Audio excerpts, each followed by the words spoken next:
Military aircraft. Ukrainian EW jets jam Russia's S-400 defenses over Moscow. Chaos in the skies. Dawn over Moscow. The first light of morning spilled across the glass towers of central Moscow, painting the skyline in pale gold. The city stirred awake, unaware that within its polished calm, a silent invasion was already in motion. Inside the Orion Command Nexus, a sprawling complex of steel and mirrored walls, technicians monitored dozens of radar screens. One operator frowned. At exactly 5:42 a.m. Faint blips appeared on the lower edge of his display, moving too slowly for aircraft, too steady for birds. He adjusted the frequency, thinking it was interference. It wasn't. Outside, a thin layer of mist clung to the streets, muffling the early traffic. From a distance, a low hum echoed through the fog, steady, mechanical, like a swarm approaching from the horizon. Birds lifted from the rooftops as if fleeing an invisible wave.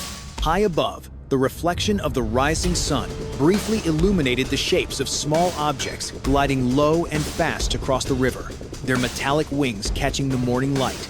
In the control tower, alarms stayed silent. The radar's autofilter classified the contacts as low-priority ground clutter. Only one young officer noticed the formation tightening its pattern. His voice trembled as he spoke into the comms. "Control, we have movement non-standard. 20 units, low altitude, bearing east." Moments later, the sound hit a deep, rolling vibration that rattled window panes across the financial district. The officer stood frozen as the first wave of drones broke through the sunlight, slicing through the morning haze with pinpoint precision.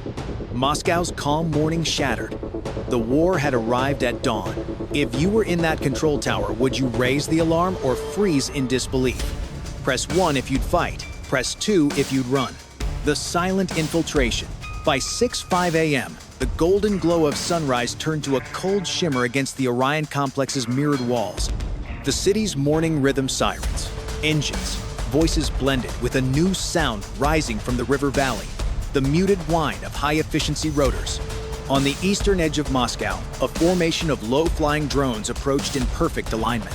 Their fuselages, painted with light-absorbing polymer, were nearly invisible against the glare. Beneath them, streams of commuters hurried to work, unaware that a coordinated strike force was gliding just a few hundred feet above their heads. Each drone carried a different purpose. The lead unit, designated Spectre 9, was loaded not with explosives, but with signal mapping gear. Its job was to locate the nerve center of the building.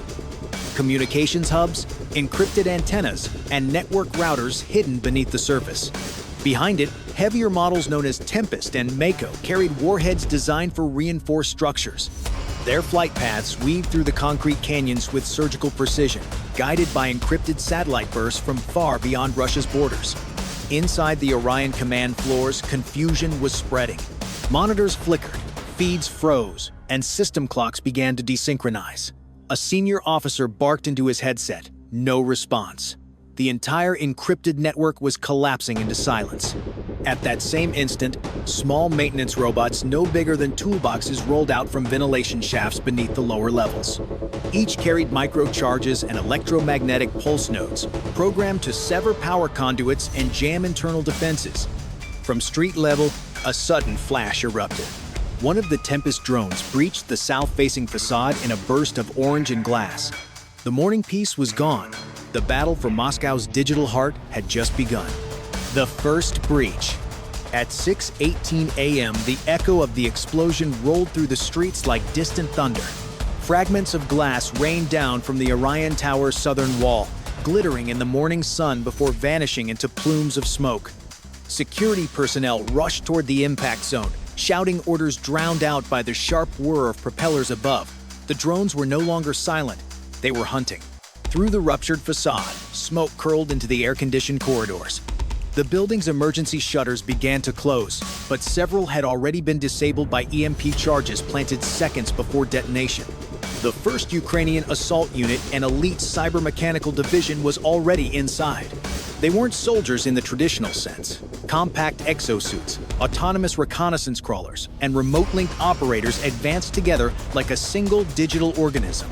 Each operator viewed the battlefield through an augmented feed heat signatures on walls, electronic pulses behind reinforced doors, and live data from drones circling above. Their mission wasn't destruction, it was disassembly. Within minutes, they infiltrated the security hub, severing the internal command line and transferring control of the surveillance system to their own encrypted network. Now, every Russian camera became a Ukrainian eye. Outside, a second explosion rocked the plaza. The Mako drone struck utility junctions beneath the pavement, cutting power to the surrounding blocks.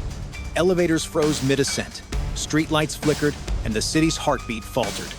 Amid the chaos, a column of armored vehicles began to mobilize from the northern checkpoint.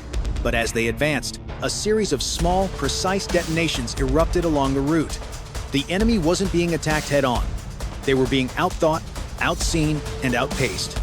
In less than 15 minutes, a tranquil Moscow morning had turned into a silent, synchronized storm. Shadows in the sky. By 6:27 a.m., the sky above Moscow no longer shimmered with calm light, it pulsed with tension. From a hidden command van parked beneath an abandoned metro line, Ukrainian controllers coordinated the next phase, Operation Ember Gate. Their goal was not total destruction, but the creation of a controlled corridor, an aerial highway where incoming units could move freely through Moscow's defensive grid. To achieve this, they unleashed an array of electronic warfare pods disguised as commercial transmitters. When those gunners fired, they hit empty space decoys made of heat, sound, and deception. By 6:46 a.m., the corridor was open. Above it, Ukrainian fighters roared through, escorted by the rising glare of a new dawn. For the first time in history, Moscow's skies belonged to someone else. The descent. By 6:52 a.m., the Orion complex resembled a wounded fortress. Smoke bled from its shattered windows, and the once pristine plaza had become a battlefield of twisted steel and shattered glass. Yet amid the destruction, the Ukrainian operation was moving with machine-like precision. Command units deep underground monitored every movement through live drone feeds, synchronizing the next assault, the descent into the Nexus core. 3 Vortex-class transport drones hovered silently over the southern terrace, lowering cables that carried autonomous breaching units, small tracked robots with drill arms and plasma cutters. Their mission: carve through the substructure's armored walls to reach the internal server vault, the digital heart of the Russian command network. As sparks flared and concrete split, one of the robots released a swarm of microdrones, each no larger than a coin. They slipped into ventilation ducts, mapping corridors and tagging enemy combatants with thermal signatures. Inside, Russian defenders tried to regroup. They sealed bulkhead doors and rerouted power, but it was too late. The attackers already had a complete blueprint of their positions. Then came the silence before the storm. The power grid flickered once, twice, and died completely. Emergency lights bathed the hallways in blood-red glow.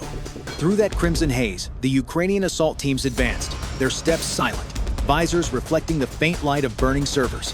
When the first blast charge detonated, the sound was muffled, but the effect was surgical. Walls collapsed inward, releasing plumes of dust that rolled like smoke through the corridor. Within 30 seconds, the defenders' final communication node was severed. The Orion Nexus was no longer a Russian stronghold, it was a trap waiting to close. As the smoke settled, one phrase echoed through encrypted comms. Phase 2 complete. Prepare for extraction. The counterstrike. At 7:01 a.m., the calm broke once more. Far west of the capital, 2 Kamovka 52 gunships lifted from a hidden airfield, their twin rotors slicing through the dawn air. Their mission was clear: retake control of Moscow's central grid and crush the foreign force entrenched in the Orion complex. The pilots flew low, hugging the contours of the river to stay beneath radar coverage. Between the high-rise reflections and the pale morning mist, their dark silhouettes looked like hunting shadows. Inside the city, Ukrainian sensors picked up their approach. The signal came too late for a direct interception, so operators shifted to deception mode. Mobile relay pods disguised as maintenance trucks began emitting fake command signatures, mimicking the frequencies of Ukrainian drone controllers. The Russian Ka-52 seconds locked onto these false transmissions, unleashing volleys of S-8 rockets into empty courtyards and abandoned rooftops. For a moment, they believed they were striking the real target. Then the trap closed. One of the Ka-52 seconds climbed to gain visual confirmation and broke through the low fog. Instantly, an S-300 missile battery positioned miles south of the city locked on. The pilot barely had time to shout before the sky ignited. The explosion sent debris raining over the Moscow River. The remaining helicopter veered off, engines screaming, releasing flares as it retreated westward. On the ground, the shockwave rattled the Orion structure, shaking loose walls and scattering both sides into confusion. But in that chaos, the Ukrainians pushed deeper. Drone feeds confirmed the Ka 52 seconds retreat, and operators re-established the secure link to their mobile command post. The message was short, almost cold. Air threat neutralized. Begin Phase 3. 2. As new orders echoed through the smoke, one realization spread among the defenders. Moscow was fighting a war it could no longer see. The collapse within. At 7:12 a.m., a strange stillness fell over the Orion complex. The rumble of explosions faded, leaving only the hiss of broken pipes and the crackle of distant fires. Beneath the tower, Ukrainian operators moved through half-lit corridors, guided by flickering infrared overlays on their visors. The deeper they advanced, the stranger the resistance became. Sporadic gunfire from sealed rooms, electronic traps resetting themselves, and automated turrets scanning empty air. It was as if the building itself was fighting back. A cyber warfare unit, embedded several miles away, began penetrating the tower's surviving network systems. What they found was staggering. The Nexus had switched to autonomous defense, operating on a classified AI protocol that no human could override. The enemy was now digital, adaptive, and learning fast. Within seconds, it started jamming Ukrainian drone feeds, replacing their visual streams with decoys images of corridors that didn't exist. Operators found themselves blind in a maze of data ghosts. To counter this, a Ukrainian engineer initiated Project Eclipse, a localized blackout designed to fry every circuit within a 200-meter radius. As the EMP devices charged, soldiers braced for total darkness. Then came the pulse, an invisible wave that rolled through concrete and metal. Lights burst, cameras died, and even the air seemed to hum. When the glow faded, the complex was plunged into pitch black.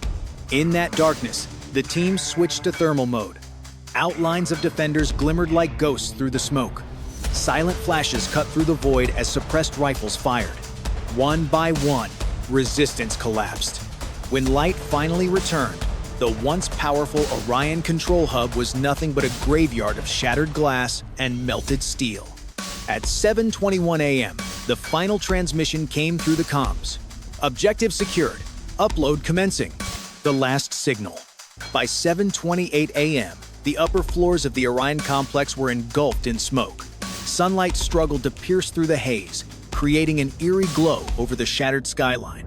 The Ukrainian task force had reached the rooftop access tunnels, where the final Russian unit, an elite cyber defense team, was still transmitting encrypted data to off-site command servers. They weren't defending territory anymore. They were fighting to erase evidence. A Ukrainian interceptor drone hovering just above the rooftop locked onto the uplink beam and fired a micro-EMP burst. Sparks exploded across the antennas as the last active transmitter went dark. Inside, the remaining Russian operators scrambled to destroy hard drives, but the assault team was already breaching through smoke and debris. The first door charge detonated with a muffled thud, throwing shockwaves down the corridor. Within seconds, the room filled with blinding dust. Amid the chaos, one Ukrainian specialist call sign Nomad plugged a compact data core into the primary terminal. Lines of code flooded his visor display as he began siphoning encrypted intelligence, communications archives, defense blueprints, satellite keys. Each second felt heavier than the last. If the system auto-purged, the mission would be meaningless. Alarms blared, warning of imminent self-destruct. Nomad didn't move. He kept the link open until the download hit 100%. As the floor trembled from structural failure, the team began extraction. The drones outside shifted formation, creating a defensive net to block incoming fire. Below them, the plaza was a storm of ash and smoke, Russian reinforcements pouring in too late to stop the evacuation. At 7:35 a.m., a signal pulsed across every Ukrainian channel: package secure. Begin withdrawal.